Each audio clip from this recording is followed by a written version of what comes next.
Welcome to the Salmon Runs YouTube. Enjoy the video.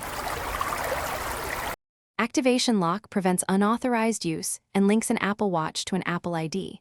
You must enter that original Apple ID and password to remove the lock. Before you start, find the watch serial number on the case or on its original box. Check the paired iPhone under Settings for the linked Apple ID email address. If you bought a used watch, ask the seller to remove it from their iCloud remotely. Keep proof of purchase handy if you need Apple support assistance.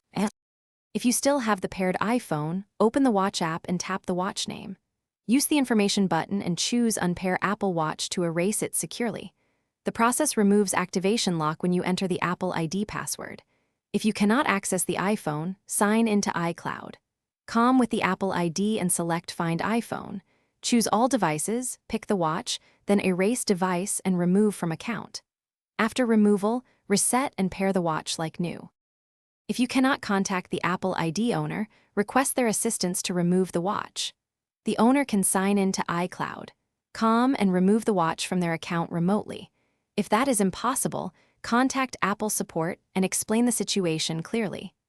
Apple can remove activation lock when you provide the original purchase receipt and the watch serial number. Have the receipt, serial number, and photo ID ready before visiting an Apple store or calling support. Follow Apple. Thanks for watching. Consider subscribing if we helped you.